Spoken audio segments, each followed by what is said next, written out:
묻되 모든 계명 중에 첫째가 무엇이니까? 예수께서 대답하시되 첫째는 이것이니 이스라엘아 들으라 주 곧 우리 하나님은 유일한 주시라. 내 마음을 다하고 목숨을 다하고 뜻을 다하고 힘을 다하여 주 너의 하나님을 사랑하라 하신 것이요. 둘째는 이것이니 내 이웃을 내 자신과 같이 사랑하라 하신 것이라. 이보다 더 큰 계명이 없느니라. 서기관이 이르되 선생님이여 옳소이다. 하나님은 한 분이시요 그 외에 다른 이가 없다 하신 말씀이 참이니이다. 또 마음을 다하고 지혜를 다하고 힘을 다하여 하나님을 사랑하는 것과 또 이웃을 자기 자신과 같이 사랑하는 것이 전체로 드리는 모든 번제물과 기타 제물보다 나으니이다. 예수께서 그가 지혜 있게 대답함을 보시고 이르시되 내가 하나님 나라에서 멀지 않도다 하시니 그 외에 감히 묻는 자가 없더라. 아멘.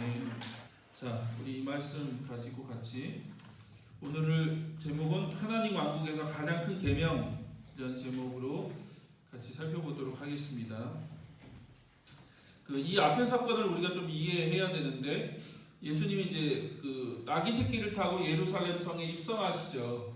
그렇죠? 예, 나귀 새끼를 타고 아주 겸손하게 왕으로 예루살렘 성에 입성하시고요. 그 다음에 뭘 하십니까? 성전을 척결하시죠. 예, 그러니까 청결하게 하신 게 아니라 척결하시죠. 제가 한번 말씀드렸죠. 이거는 몇 번 말씀을 드렸기 때문에 여러분이 잘 아실 거라고 생각해요. 우리가 보통은 성전을 깨끗하게 했다, 예, 청결하게 했다라고 아는데 그게 아니에요. 예수님이 성전에 들어가셔서 모든 것들을 다 내쫓고 막 상을 뒤엎고 굉장히 과격하게 그 성전 안에 있는 사람들을 다 내쫓죠. 그건 이제 청결하게 하신 게 아니라 척결, 그 성전의 기능을 끝낸 거죠. 그 건물로서의 성전의 기능이 끝났다라고 하는 그 심판의 개념이 있습니다. 그래서 제가 제일 좋아하는 그림이에요. 예수님이 지금 어떻게 하고 계시죠? 이런 예수님을 우리가 좀 생소하죠. 예수님 굉장히 겸손하시고 온화하시고 따뜻하시고 그런 분으로만 우리가 알고 있는데 이 그림에서의 예수님은 굉장히 막 이런 표정이라서 굉장히 생소한 예수님인데 저는 이런 그림 좋아합니다. 그래서 예수님이 굉장히 과격하게 분노를 폭발하시면서 성전에 안에 있는 모든 그 더러운 것들, 악한 것들을 다 뒤집고 내쫓고 막 그렇게 행하시죠. 그래서 성전을 심판하신 거죠. 이제 건물로서의 성전이 끝났다라고 하는 것을 예수님이 이제 몸소 보이신 거죠. 그리고 이제 예수님이 성전에서 계속 머무르시면서 계속 가르치세요. 사람들과 토론하시고 대화하시고 가르치십니다. 근데 이제 그 앞에 보면 종교 지도자들과 논쟁하죠. 바리새파, 그 다음에 헤롯 당원들과 함께 세금 문제, 이 가이사 얼굴이 새겨져 있는 이 그 동전이 누구 겁니까? 어떻게 해야 됩니까? 세금을 내야 됩니까? 뭐 그런 이야기들로 이제 세금 문제로 논쟁을 하시고, 그 다음에 사두개파 사람들하고는 부활 논쟁을 하시죠. 부활의 문제를 가지고 논쟁을 하죠. 그리고 그걸 이제 이 서기관, 오늘 본문에서 나오는 서기관이 그 옆에서 그걸 다 지켜본 것 같아요. 그 논쟁과 그 예수님하고 그 종교 지도자들이 토론하는 것을 다 지켜보고 이 사람이 지금 예수님께 호감을 느낀 거죠. 그분 예수님이 대화하시는 거, 대답하시는 거, 말하시는 걸 듣고 이분이 뭔가 다르구나. 이분이 다른 그 선생님들, 랍비들과는 다른 분이구나라고 하는 그 호감을 가지고 호감을 느꼈던 거죠. 그리고 그가 이제 그 예수님께 평소에 고민하고 있던 거, 자기가 정말 고민하고 있던 문제를 질문을 던지죠. 그게 뭐죠? 그게 이제 당시 서기관들, 율법학자들이 굉장히 그 심각하게 토론했던 주제들 중에 하나예요. 그게 뭐예요? 모든 계명들 가운데 어떤 것이 가장 중요한 계명입니까? 그러니까 어떤 계명이 가장 중하고 어떤 계명이 덜 중하고 어떤 계명이 무겁고 어떤 계명이 덜 무거운가라고 하는 그 논쟁들을 율법학자들, 그러니까 서기관들이 굉장히 많이 했거든요. 그래서 여러분이 꼭 아셔야 돼요. 이거는 당시 서기관들이 논쟁하고 질문을 던졌던 문제 중에 하나였어요. 굉장히 중요한 문제였죠. 왜요? 왜냐하면 서기관들이 모세오경을 이제 연구하면서 세어보니까 모세오경에 계명이 몇 개 있어요? 613개가 있는 거예요. 613개의 계명이 있는 거죠. 그 모세오경에. 엄청나게 많은 거죠. 600개가 넘는 거니까. 그러니까 이걸 가지고 이제 이 서기관들이, 율법학자들이 논쟁을 한 거예요. 토론을. 야, 이 계명 중에 600개가 넘는 계명 중에 어떤 계명이 제일 중요하냐? 아니면 어떤 계명이 덜 중요하냐? 어떤 계명을 가장 중요하게 가르쳐야 되냐? 아니면 어떤 것은 상대적으로 좀 가벼운 거냐라고 하는 그 논의들을 많이 했다는 거죠. 그리고 당시 서기관들의 가장 큰 고민 중에 하나는 그 많은 율법, 그 많은 계명을 하나로 요약할 수 있는 게 뭐냐? 한마디로 요약하는 거. 하나의 원리. 그 단 하나의 원리로 요약하면 율법을 뭐라고 요약할 수 있냐? 어떻게 이거를 율법을 한마디로 얘기할 수 있냐? 그런 그 고민들을 많이 했다는 거죠. 이해되시죠? 그래서 그런 토론과 논쟁들, 그 다음에 연구들을 끊임없이 해왔던 사람들이 이 서기관, 율법학자들이죠. 근데 이건 당시에 많은 사람들이 그렇게 해왔어요. 그리고 예수님도 그렇게 말씀하신 적이 있습니다. 대표적인 예가 마태복음 7장 12절인데요. 마태복음 7장 12절에 보면 예수님 이렇게 말씀하십니다. 그러므로 너희는 무엇이든지 남에게 대접을 하고자 하는 대로 너희도 남을 대접하라는 거죠. 남을 대접해라. 이것이 율법과 예언서의 본뜻이다. 그러니까 율법과 예언서를 요약하면, 한마디로 요약하면 뭐라고요? 남에게 대접받고 싶은 대로 너도 남에게 대접하라는 거예요. 그게 율법을 요약하고 예언자들의 그 말씀을 요약하면 이 한 구절이 나온다는 거예요. 그러니까 이런 식으로 당시 이제 많은 사람들이 율법을 한마디로 요약하면 뭐냐? 계명을 한마디로 요약하면 어떤 거냐? 막 그런 것들을 가지고 고민을 많이 했다는 거예요. 그래서 예수님께 그 질문을 이 서기관, 이 율법학자가 던진 거죠. 가장 중요한, 가장 큰 계명이 뭡니까? 가장 중요한 계명이 뭡니까? 라고 하는 질문을 던진 거죠. 그랬더니 예수님이 뭐라고 대답하세요? 구약 신명기 6장 5절, 그 다음에 레위기 19장 18절을 예수님이 인용하시죠. 두 구절을 인용하세요. 두 구절을 인용하셔서 대답을 하세요. 자, 신명기 6장 5절은 뭡니까? 마음을 다하고 뜻을 다하고 힘을 다하여 주 당신들의 하나님을 사랑하십시오 라고 하는 이 6장 5절을 인용해서 대답하셨죠.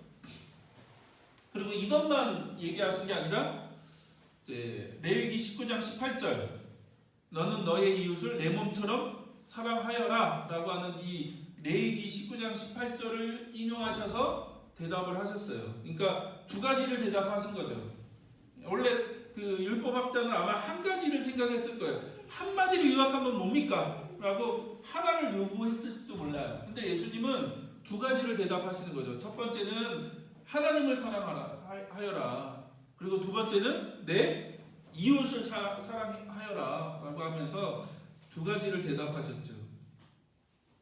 근데 자, 우리가 이걸 살펴보기 전에 한 가지 놓치면 안 되는 것이 하나 있어요. 그게 뭐냐면 예수님이 그 대답을 하기 전에 신명기 6장 4절도 인용하셨다는 거예요. 6장 4절. 신명기 6장 4절도 인용하셨어요.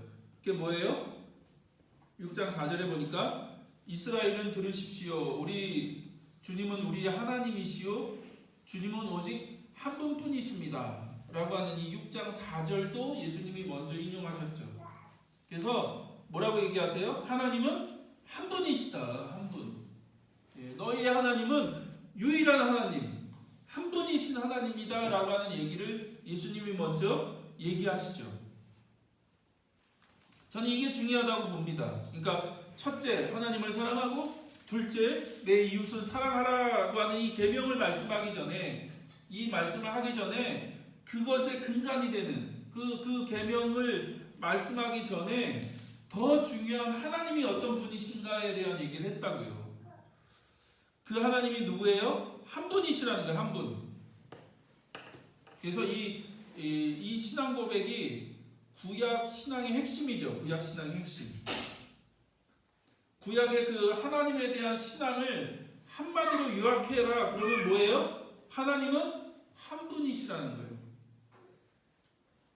자, 구약에 보면요, 하나님을 다양하게 묘사하죠. 그렇죠? 창조주, 전능자, 목자, 치유자, 구원자, 지존자, 거룩하신 분, 피난처, 영광과 존귀를 받으시기에 합당한 분 등등등등 막 다양한 표현을 가지고 하나님을 설명합니다. 또 하나님을 고백하고 하나님을 그런 분이라고 선포하고 얘기하죠.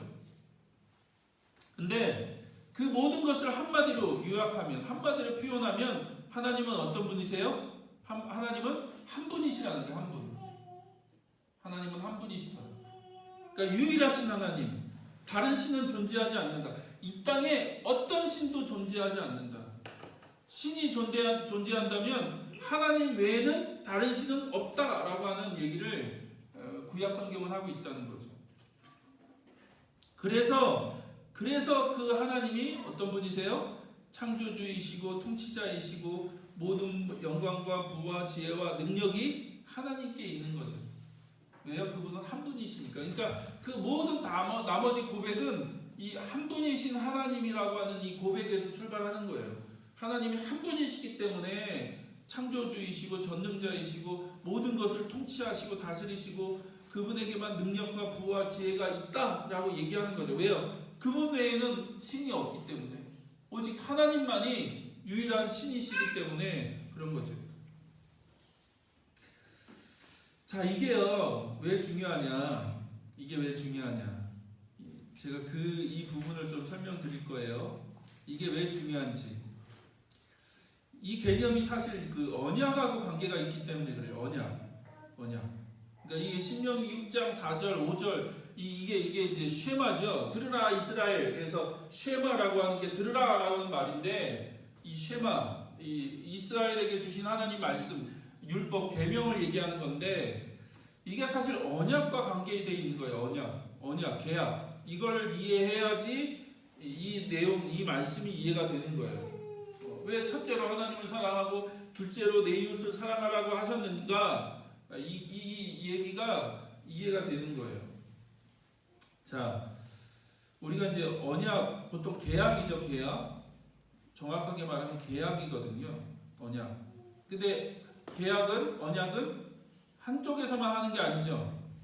예, 양자가 쌍방으로 하는 거죠, 쌍방으로. 쉽게 말하면 약속하는 거잖아요, 약속. 어떻게 하겠다고 약속하는 거고 계약하는 거죠. 예, 그래서 그 구약에서의 언약, 계약은 하나님이 있고 그 다음에 이스라엘 백성이 있는 거죠. 그리고 하나님과 이스라엘 백성이 계약을 하는 거죠. 어떻게 하겠다라고 하는 언약, 계약을 맺는 거죠.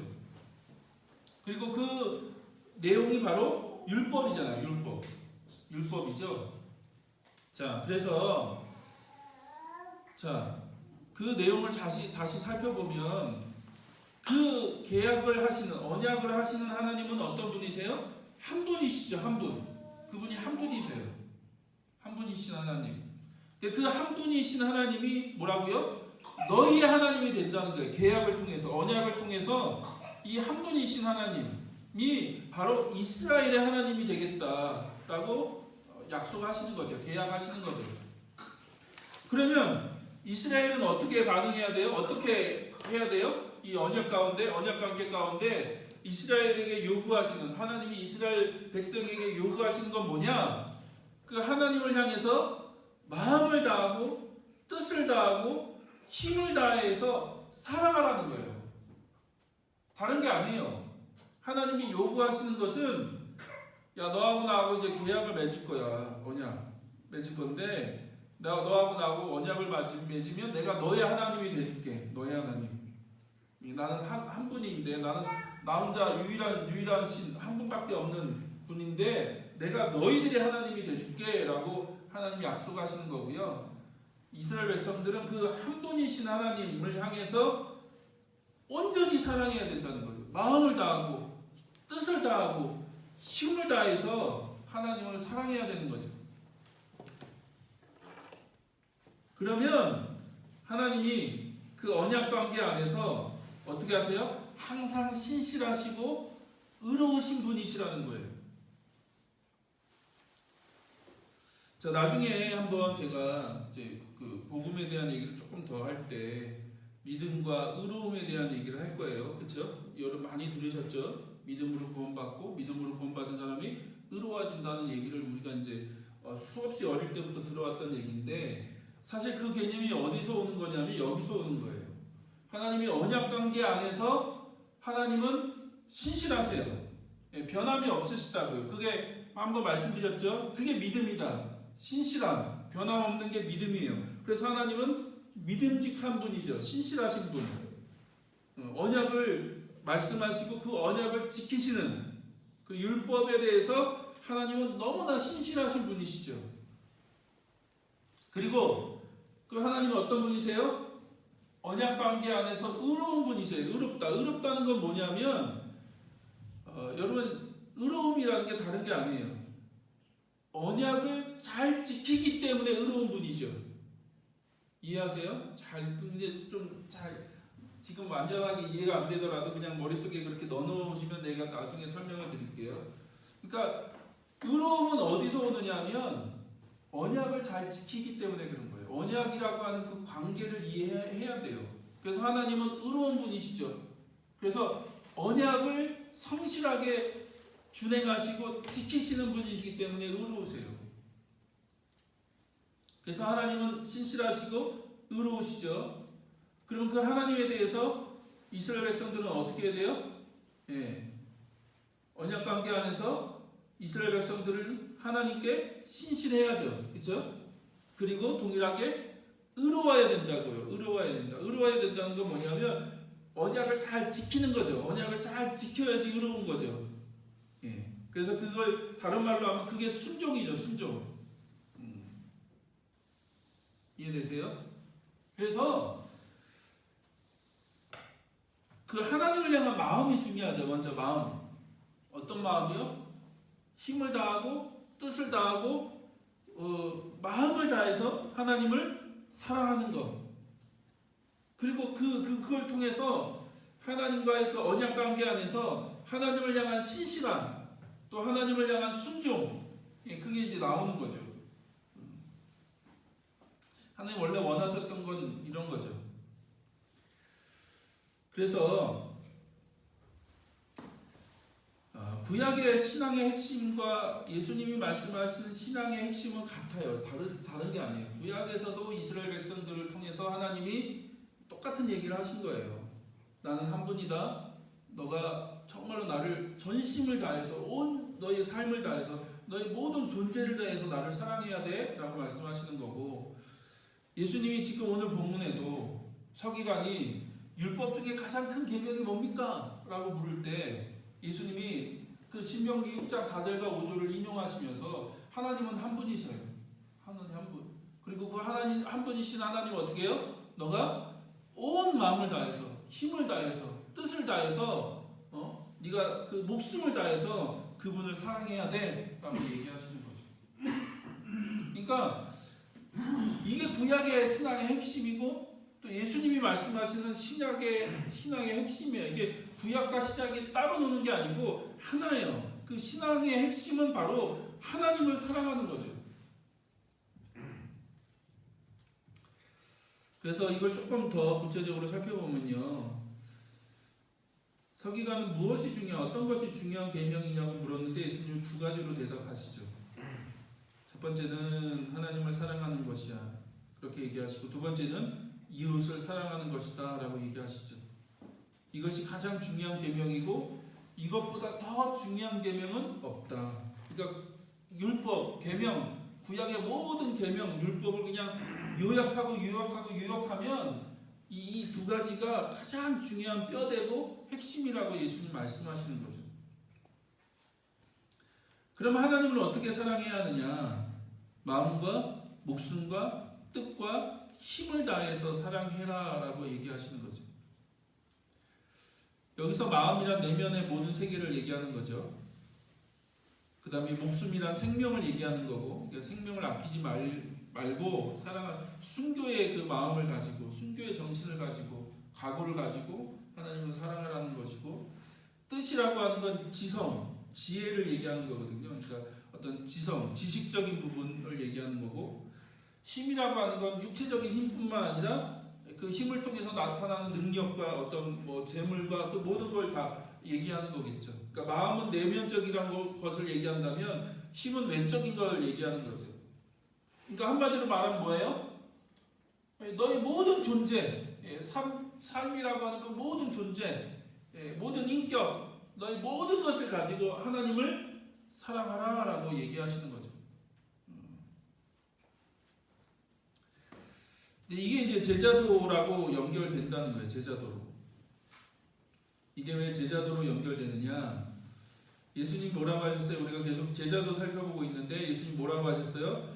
예수님을 따르기 위해서는 어떻게 해야 돼요? 모든 것을 버리고 예수님을 따라야 된다는 거죠. 모든 것을 버리고 예수님을 따라야 된다. 근데 이 말은 모든 것을 버려라 라고 하는 것은 무슨 말이냐면 예수님을 가장 사랑해야 된다는 얘기잖아요. 가장 사랑해야 된다. 어떤 것보다도, 네가 갖고 있는 어떤 것보다도 예수님을 가장 사랑하고 예수님이 가장 소중한 존재가 되어야 된다. 너의 삶에 가장 가치 있는 존재가 예수님이 되어야 된다라고 하는 걸 얘기하시는 거죠. 같은 얘기예요. 모든 것을 버리고 예수님을 쫓으라는 얘기나 너의 마음과 힘과 또 모든 생명과 너의 모든 걸 가지고 하나님을 사랑하라라고 하는 얘기나 같은 얘기예요. 같은 얘기. 그래서 온 삶으로 인격과 존재로 예수님을 사랑해야죠. 그러면 모든 것을 버리고 그분을 따르게 된다는 거예요. 그분을 따르게 된다. 그리고 이것이 바로 믿음이라는 거예요. 그게 믿음이다. 그게 신실함. 그래서 이게 다 따로 노는 따로 국밥이 아니라 따로따로 존재하는 게 아니라 원래 다 하나죠. 하나님을 사랑하는 것과 믿음과 순종과 어떤 그 모든 건 다 하나는 거 하나. 그리고 그 근본적인 출발점은 사실 사랑하는 마음의 사랑, 하나님을 사랑하는 거, 예수님을 사랑하는 거, 그 사랑에서 나오는 거죠. 그래서 예수님을 믿는다는 것은 예수님을 따른다는 거고, 예수님을 첫째로 사랑한다는 거고, 그분의 말씀에 온전히 순종한다는 거죠. 내가 사랑하면, 그분을 사랑하면 그분의 말씀을 내가 순종하려고 하는 거죠. 하게 되죠. 사랑하기 때문에. 그래서 하나님을 향한 거룩한 사랑, 그게 우리의 목적인 거죠. 신앙의 목적. 한번 나중에 기회가 있을지 모르겠지만 그게 이제 성경에서 말하는 온전이라고 하는 거거든요. 온전. 그러니까 퍼펙트를 얘기하는 게 아니에요. 너 실수도 하지 않고 죄를 한 번도 짓지 않고 정말로 그 완벽한 삶을 살라고 얘기하시는 게 아니라 하나님이 요구하시는 건 뭐예요? 하나님을 향한 거룩한 사랑이에요. 거룩한 사랑. 우리가 그러니까 완전하지 못해요. 실수할 수도 있고요. 죄를 지을 수도 있고 넘어질 수도 있고 우리가 연약해요. 그럼에도 불구하고 하나님이 우리에게 요구하시는 건 뭐예요? 하나님을 향한 거룩한 사랑이에요. 거룩한 사랑. 그것이 우리를 움직이게 하는 거죠. 그것이 우리를 예배하게 하고 그것이 우리를 기도하게 하고 그것이 우리를 하나님을 향해서 헌신하게 만드는 거지 다른 것이 아니라는 거예요. 근데 그거의 반대가 뭐예요? 두려움과 기복적인 마음이죠. 그게 이제 종교가 하는 일들이죠. 두려움을 심어주고 기복적인 얘기. 너가 이렇게 하면 복 받을 거고 잘 될 거고 건강해질 거고 너 인생이 성공할 거야 라고 하는 기복적인 얘기를 하는 거죠. 그러니까 동기가 뭐냐는 거예요. 물론 하나님이 축복하세요. 하나님 복 주세요. 하나님 건강케 하시고 우리의 삶을 복 주세요. 성경에 그건 분명히 얘기하세요. 그러나 뭐가 너를 움직이냐는 거예요. 뭐가 너를 움직이느냐. 너가 움직이는 그렇게 신앙생활하는 종교 활동하는 그 근본적인 원인이 어딨냐? 하나님을 사랑하는 거냐? 아니면 두려움 때문이냐? 아니면 어떤 기복적인 마음 때문이냐? 그걸 얘기하는 거죠. 그래서 하나님을 무섭고 두려워서 행하는 것은 신앙이 아니죠. 그건 신앙이 아니에요. 하나님이 무섭고 하나님이 두렵고 그래서 그것 때문에 그 두려운 마음으로 행하는 것은 진짜 신앙이 아니죠. 진짜 예수님 또 하나님이 원하시는 건 뭐예요? 하나님을 향한 사랑이요. 하나님을 향한 사랑. 그래서 예수님은 계속 하나님을 어떤 분으로 소개해요? 아버지라고 소개하시죠. 아버지. 그 아버지는 어떤 분이세요? 사랑이 많고 국률이 풍성하신, 우리를 너무나 사랑하시는 아버지이시죠. 그리고 우리도 그 아버지를 사랑해야 된다라고 얘기하시는 거죠. 그래서 성경 전체는 분명히 얘기해요. 우리가 하나님을 사랑하는 게 아니라 아버지께서, 하나님께서 우리를 사랑하셨죠. 우리가 그 하나님의 사랑을 받았어요. 그래서 그 사랑을 받았기 때문에 하나님을 사랑할 수 있는 거지, 우리가 하나님의 사랑을 경험해보지도 못했는데 하나님을 사랑할 수가 없는 거죠. 우리가 사랑이 뭔지 모르니까. 자, 그럼 조금 이따 한번 더 살펴보도록 할게요. 그리고 예수님은 이제 두 번째로 뭐라고 말씀하세요? 거기서 멈추지 않으시고, 보통 유대인들은 이제 그게 거기서 멈추거든요. 거기서 그래, 하나님을 사랑하는 거 그게 가장 중요해라고 얘기하고 거기서 멈추는데, 예수님은 거기서 멈추지 않으시고 더 나가시죠. 그래서 레위기 19장 18절을 인용하시면서 너희가 하나님을 향한 사랑이 있다면 그 사랑은 이웃 사랑으로 연결돼야 된다. 확장돼야 된다. 그건 자연스럽고 당연한 거야 라고 얘기하시는 거죠. 근데 뭐라고 말씀하셨어요? 내 몸과 같이 사랑해라. 내 몸과 같이. 네가 네 몸을 돌보듯이, 네가 네 몸을 사랑하듯이 내 이웃을 사랑해라 라고 얘기하시는 거죠. 근데 이게요, 자세히 보면 뭐하고 상충되냐면 예수님이 우리 앞에서 살펴본 것과 상충되는 거예요. 뭐하고 상충돼요? 내 자신을 부인하고 나를 따라야 된다라고 예수님 말씀하셨거든요. 너가 내 제자가 되려면, 너가 나를 따르려면 너 자신을 부인해야 돼. 너가 너 자신을 부인하지 않고서는 나를 따를 수 없어 라고 하는 예수님이 분명히 제자도를 말씀하셨는데, 사실 이 말씀하고 상충돼요. 자기를 부인하는 것과 내 자신을 사랑하는 것은 어떻게 다를까요? 예수님이 분명히 내 몸을 돌보듯이, 네 몸을 사랑하듯이 내 이웃을 사랑해 라고 얘기하셨고, 또 한편으로 너 자신을 부인해 라고 얘기하셨는데, 이게 어떻게 우리가 이해될 수 있을까요? 자, 이렇게 정리하면 좋을 것 같습니다. 자신을 사랑하고 돌보는 것과 자신을 부인하는 그 경계를 잘 구분할 수 있어야 되는 거예요. 어디까지가 나를 돌보는 거고 어디까지가 나의 삶을, 나 자신을 부인하는 것이어야 되는지, 그걸 잘 구분할 수 있어야 되겠죠. 근데 이걸 구분하지 못하는 사람들은 어떤 사람이냐? 그러니까 내면이 건강하지 못한 사람들, 그러니까 사랑을 받지 못한 사람들, 건강한 사랑, 건강한 돌봄을 받지 못한 사람들은 이걸 구분할 줄 모르는 거죠. 그래서 자기 학대로 가든지 아니면 무한한 이기주의로 가든지, 그래서 남을 위해서 내 시간과 내 삶과 내 재정과 그런 걸 전혀 내주려는 마음이 전혀 없어요. 그냥 오직 자기에게만 빠져 있어서 무한 이기주의로 살든지, 아니면 자기를 너무나 돌보지 않고 학대하면서 마치 내 모든 걸 다 내줘야지, 그게 성경에서 말하는 헌신인 것처럼 착각해서 자기 자신을 돌보지 않고 그렇게 살아가는 사람들도 있죠. 양극단은 다 건강하지 않은 거예요.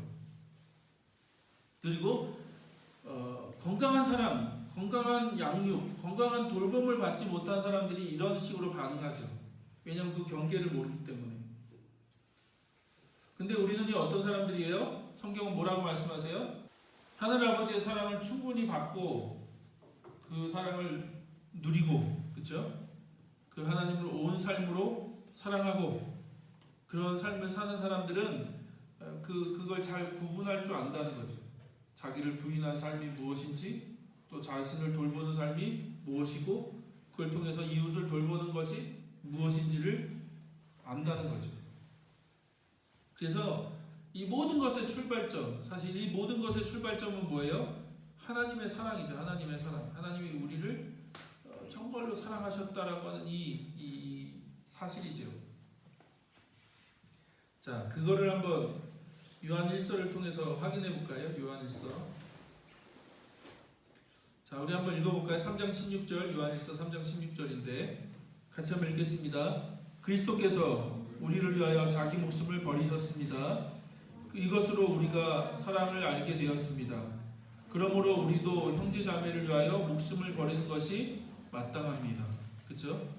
그래서 하나님이 우리를 어떻게 사랑하셨냐라고 얘기할 때 그것을 가장 극명하게 명확하게 보여주는 사건이 뭐라고요? 예수님의 십자가 사건이라는 거예요. 예수님이 십자가에서 자기 목숨을 버리셨는데 그것이 우리를 위한 그 희생이었다는 거죠. 그래서 그것을 통해서 우리가 뭘 알게 됐어요? 사랑을 알게 됐다는 게 사랑. 진짜 사랑, 진정한 사랑. 그래서 우리가 하나님의 사랑을 경험했다면, 그 사랑을 우리가 맛보았다면 어떻게 해야 돼요? 그 사랑을 맛본 자가 있다면 형제 자매를 위해서 목숨을 버리는 것은 마땅한 거다라고 얘기하는 거죠. 자, 요한일서 4장 7절부터 11절, 12절 한번 읽어볼까요? 사랑하는 여러분, 서로 사랑합시다. 사랑은 하나님에게서 난 것입니다. 사랑하는 사람은 다 하나님에게서 났고 하나님을 압니다. 사랑하지 않는 사람은 하나님을 알지 못합니다. 하나님은 사랑이기 때문입니다. 그렇죠? 그래서 하나님의 사랑을 우리가 먼저 경험했기 때문에, 하나님의 사랑을 우리가 경험했고 맛봤고 그 사랑을 우리가 알기 때문에 우리가 그 사랑을 알고 있는 자로서 당연히 다른 사람을 사랑하는 것이 마땅한 거죠. 왜냐하면 하나님은 사랑이기 때문에. 자, 그런 얘기를 계속 하는 거예요. 이것도 읽어볼까요? 하나님의 사랑이 우리에게 이렇게 드러났으니 곧 하나님이 자기 외아들을 세상에 보내주셔서 우리로 하여금 그로 말미암아 살게 해주신 것입니다. 사랑은 이 사실에 있으니 곧 우리가 하나님을 사랑한 것이 아니라 하나님이 우리를 사랑하셔서 자기 아들을 보내어 우리 죄를 위하여 화목제물이 되게 하신 것입니다. 사랑하는 여러분, 하나님께서 이렇게 우리를 사랑하셨으니 우리도 서로 사랑해야 합니다. 지금까지 하나님을 본 사람은 없습니다. 그러나 우리가 서로 사랑하면 하나님이 우리 가운데 계시고 또 하나님의 사랑이 우리 가운데서 완성된 것입니다. 계속 같은 얘기를 하는 거죠. 그렇죠? 그래서 하나님이 여러분, 우리를 사랑하셨다는 거예요. 여러분 한 분 한 분을 사랑하시고 우리를 사랑하셨다는 거예요. 그것이 예수 그리스도를 통해서 드러나셨고 그것이 확증됐다는 거예요. 예수 그리스도를 보면, 그 십자가를 보면 하나님 우리를 얼마나 사랑하셨는가를 알게 된다는 거예요. 그리고 우리가 그 사랑을 경험했다면 어떻게 해요? 당연하게 하나님을 사랑해야 되고 또 우리가 그 사랑을 경험했다면 내 이웃을 사랑해야 된다는 거죠. 그게 마땅한 거고 그것이 당연한 거다. 그게 정말 하나님의 사랑을 경험한 자의 모습이다라고 얘기하는 거죠. 또 요한일서 4장 18절 19절 같이 한번 읽어볼까요? 사랑에는 두려움이 없습니다. 완전한 사랑은 두려움을 내쫓습니다. 두려움은 징벌과 관련이 있습니다. 두려워하는 사람은 아직 사랑을 완성하지 못한 사람입니다. 우리가 하나님을 사랑하는 것은 하나님이 우리를 먼저 사랑하셨기 때문입니다. 그래서 두려움이 아니라는 거예요. 우리가 하나님을 사랑하고 하나님을 섬기는 것이 두려움이 돼서는 안 된다. 두려움으로 해서는 안 된다는 거죠. 뭐로요? 사랑을 해야 된다는 거예요. 사랑. 오직 그 하나님이 우리에게 베푸신 그 사랑인만이 우리 안에 있는 두려움을 내쫓을 수 있다는 거죠. 그래서 하나님 우리를 사랑하셨고 그렇기 때문에 우리가 하나님을 사랑하는 것은 당연한 거죠. 마땅한 거다. 그래서 요한일서도 이렇게 얘기하는 거예요. 그러니까 성경 전체가 이 얘기를 하는 거죠. 그래서 첫 번째는 하나님을 사랑해라. 두 번째는 내 이웃을 내 몸과 같이 사랑해라. 이것이 하나라는 게 하나, 분리될 수 없는 하나. 그리고 너가 정말 하나님을 사랑한다면, 다른 말로 하면 하나님의 사랑을 너가 경험했고 너가 하나님을 진짜 사랑한다면 내 이웃을 사랑하는 것은 마땅한 거다라고 얘기하는 거죠. 자, 이런 예수님의 말씀에 서기관이 뭐라고 해요? 옳다고 맞장구를 치죠. 예, 맞습니다. 맞습니다. 옳습니다. 하나님을 사랑하고 내 이웃을 사랑하는 것이 율법의 핵심이고 본질입니다 라고 하는 맞장구를 치죠. 근데 이 서기관이 재밌게 조금 더 확대해요. 조금 더 확대하는 말을 하죠. 뭐라고 대답해요? 하나님을 사랑하는 것과 이웃을 사랑하는 것이 모든 번제물과 희생 제물을 드리는 것보다 더 중요합니다 라고 얘기하죠. 이게 놀라운 고백이, 이게 사실 쉽지 않은 고백입니다. 그래서 예수님도 칭찬하잖아요. 이 그 서기관의 대답을 듣고. 왜냐하면 그게 사실 구약에서 계속 강조하는 그 신앙의 말씀의 핵심이거든요. 자, 왜냐하면 호세아, 사무엘상, 예레미야를 통해서 계속 그 비슷한 얘기를 하나님이 하셨기 때문에 그래요. 그러니까 이 사람이 아마 성경을 연구하면서, 구약 성경을 연구하면서 이런 말씀들을 아마 알고 있었던 것 같아요. 자, 한번 확인해 볼까요? 예레미야서 7장 22절 23절 한번 같이 한번 읽겠습니다. 내가 너희 조상을 이집트 땅에서 데리고 나왔을 때 내가 그들에게 번제물이나 다른 어떤 희생제물을 바치라고 했더냐?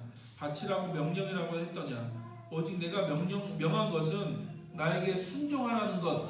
그러면 내가 그들의 하나님이 되고 그들은 나의 백성이 될 것이라는 것.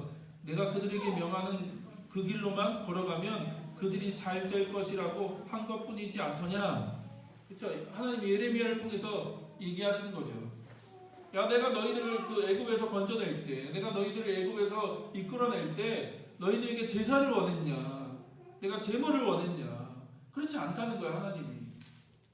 진짜 하나님이 그들에게 원했던 건 뭐냐면 율법에 대한 순종, 그 언약을 통해서 하나님이 그들의 하나님이 되고 그 이스라엘은 하나님의 백성이 되는 거죠. 그럼 그 언약에서 뭐가 해야 돼요? 순종이요, 순종. 하나님 말씀에 대한 순종. 근데 앞에서 얘기 드렸죠. 그 순종의 그 본질은 뭐예요? 어디서 출발하는 거예요? 그 순종은 하나님을 사랑하는 거예요. 마음과 힘과 뜻과 모든 걸 다해서 하나님을 사랑하고 그 하나님 말씀을 순종하는 거죠. 하나님이 원하신 건 그거라는 거예요. 내가 너희들에게 원했던 건 그거다. 그거. 내가 제사를 원한 게 아니다. 사무엘상 15장 22절에서도 똑같은 얘기 하시죠. 한번 읽어볼까요? 이건 이제 사울에게 하는 얘기죠. 불순종했던 사울에게 사무엘이 하는 얘기죠. 한번 읽어볼까요? 주님께서 어느 것을 더 좋아하시겠습니까? 주님 말씀에 순종하는 것이겠습니까? 아니면 번제나 화목제를 드리는 것이겠습니까? 잘 들으십시오. 순종이 제사보다 낫고 말씀을 따르는 것이 순양의 기름보다 낫습니다. 뭐라고 얘기해요? 번제, 화목제, 그거 드리는 거 그게 중요하지 않다는 거예요. 하나님에게는. 하나님에게 더 중요한 건 뭐예요? 순종이라는 거. 순종. 하나님 말씀에 순종하는 거. 자, 호세아서 6장 6절 같이 읽겠습니다. 내가 바라는 것은 변함없는 사랑이지 제사가 아니다. 불살라 바치는 제사보다는 너희가 나 하나님 알기를 더 바란다 라고 얘기하시죠. 하나님 진짜 원하는 건 뭐 수천 마리, 수백 마리 제물을 드려서 화려하게 제사를 드리는 것을 내가 원치 않는다. 내가 진짜 원하는 건 너희들이 나 여호와를 아는 거. 하나님이 어떤 분이신지 알고, 안다는 건 뭐예요? 하나님을 사랑하고 하나님이 어떤 분이신지 알고 그분의 말씀에 순종하는 삶을 얘기하는 거지. 하나님을 안다는 거는 그걸 다 포함하는 거잖아요. 그러니까 하나님이 정말 답답한 거죠. 너희들이 그냥 뭐 툭하면 올라와서 번제 드리고 제사 드리는데 내가 그걸 기뻐하지 않는다는 거예요. 너희들 안에 하나님을 경외하는 마음이 없고 하나님을 아는 마음이 없는데 너희들이 와서 뭐 수천 마리, 수백 마리 번제와 화목제를 드리는데 그게 무슨 소용이 있냐는 거예요. 그러니까 서기관도 예수님의 그 말씀을 듣고 그 구약의 그 하나님의 그 마음, 하나님의 마음을 이해한 거죠. 그렇죠? 그래서 예, 맞습니다. 하나님을 사랑하고 내 이웃을 사랑하는 것이 번제나 화목제를 드리는 것보다 더 중요합니다라고 하는 얘기를 한 거예요. 그러니까 하나님, 예수님이 칭찬하잖아요. 그래서 서기관의 대답을 듣고. 근데 이 사람이 하나님의 마음을 정확하게 간파한 것 같아요. 구약의 그 말씀을 정확하게 이해했고 정확하게 알았어요. 근데 예수님은 칭찬을 하셨지만 뭐라고 하셨어요? 하나님 왕국, 하나님 나라로부터 멀지 않았다. 굉장히 애매한 말이죠. 멀지 않았다. 무슨 말이에요? 너가 문턱까지는 왔구나. 문턱, 코앞까지는 왔어. 문턱까지는 왔어. 근데 뭐예요? 아직까지 들어오지는 못했다는 거예요. 들어오지는 못했어. 너가 아직까지는 하나님 왕국으로는 들어오지는 못했어. 네가 코앞까지는 왔다. 문턱까지는 왔다. 라고 얘기하시는 거죠. 우리가 지난주에 비슷한 사람을 하나 살펴봤죠. 예, 하나님 왕국의 문 앞까지 왔는데 재물을 버리지 못하고 돌아간 그 부자 청년. 그가 만약 재물을 버리고 예수님을 따랐다면 왕국에 들어갔겠죠. 그렇죠? 하나님 왕국에 들어갔을 거예요. 그러나 그가 코앞까지 왔어요. 코앞까지. 어떻게 하면 영생을 얻습니까? 라고 하는 그 질문을 던지면서 그 코앞까지 왔어요. 근데 들어오지 못했죠. 서기관도 동일해요. 지금 하나님 왕국의 문 앞까지는 와 있어요. 근데 들어가지는 못했어요. 왜요? 뭐가 문제일까요? 자, 하나님 왕국은요, 예수님을 믿고 따르는 자들에게 허락된 비밀이라는 거예요. 하나님 왕국은 예수님을 믿고 예수님을 따르고 예수님을 섬기는 자들에게 허락된 하나님의 비밀이죠. 그래서 예수님이 비유로 얘기하신 이유가 거기 있는 거죠. 그래서 서기관은 아직 하나님 왕국에 들어가지 못했어요. 아마 그가 예수님을 따르기로 결정하진 않았던 것 같아요. 아직까지. 그런데 그가 지식적으로는 하나님의 그 말씀과 하나님의 마음을 이해했어요. 구약을 연구하면서 이 사람이 지식적으로는 하나님의 마음이 이렇구나, 하나님의 뜻이 이렇구나라고 하는 것을 정확하게 간파했고 이해했어요. 그러나 아직까지 들어가지 못한 이유는 예수님을 따르지는 않는다는 거예요. 않았다는 거예요. 하나님 왕국은 하나님 왕국의 삶은 지식으로 이해하는 게 아니죠. 지식으로 이해하는 게 아니다. 뭐가 필요해요? 예수님을 따르는 게 필요한 거예요. 예수님 따르는 게. 지식으로 이해했다가 하나님 왕국에 들어가거나 하나님 왕국을 누리거나 하나님 왕국의 백성이 될 수 없다는 거예요. 너에게 필요한 게 뭐냐? 너가 따라야 되는 거야. 예수님을 따라야 된다. 그래서 다시 한번 얘기하지만, 그래서 제자도가 중요하죠. 제자도의 문제가 해결되지 않았기 때문에, 너가 아직도 나를 따르지 않기 때문에 하나님 왕국의 그 문 앞에까지는 왔어. 코앞에까지는 와 있어. 그러나 들어오진 못했다라고 얘기하시는 거죠. 자, 제자들은 어떤 사람들이에요? 계속 얘기하는 게 예수님을 따르는 거예요. 예수님을 따르는 거예요. 그러니까 신앙의 핵심, 신앙의 본질은요, 어떤 교리를 행하는 거나 어떤 종교적인 어떤 행위를 하는 게 아니에요. 그리고 무슨 지식을 아는 것도 아니고, 본질은 뭐예요? 예수님을 따르는 거예요. 예수님을 따르는 거. 그럼 예수님을 따르는 게 뭐라고요? 앞에서 얘기 드렸잖아요. 하나님을 사랑하는 거. 하나님을 마음과 또 뜻과 힘과 또 목숨을 다해서 하나님을 사랑하는 거예요. 사랑하는 거. 거기서부터 출발하는 거죠. 그리고 내가 하나님을 사랑한다면 하나님 말씀에 내 삶을 드리고 순종하고, 그리고 하나님 말씀을 따라서 살기로 몸부림치고 결정하고 이렇게 하는 거죠. 그게 제자도죠. 제자도. 그래서 제자도가 해결되지 않으면 사실 신앙생활이 명확하게 출발했다고 할 수 없는 거예요. 주일날 예배 나왔다고 신앙생활 한다? 아니에요. 당신 안에 제자도의 문제가 명확하게 정리됐냐라고 하는 것을 따져봐야 된다는 거죠. 정리하겠습니다. 자, 예수님은 신앙의 본질을 하나님의 사랑과 이웃 사랑으로 말씀하시죠. 그 서로 분리될 수 없다, 하나다 라고 얘기 드렸습니다. 또 하나님을 전 존재로 사랑한다는 것은 자기를 부인하며 따르는 거다.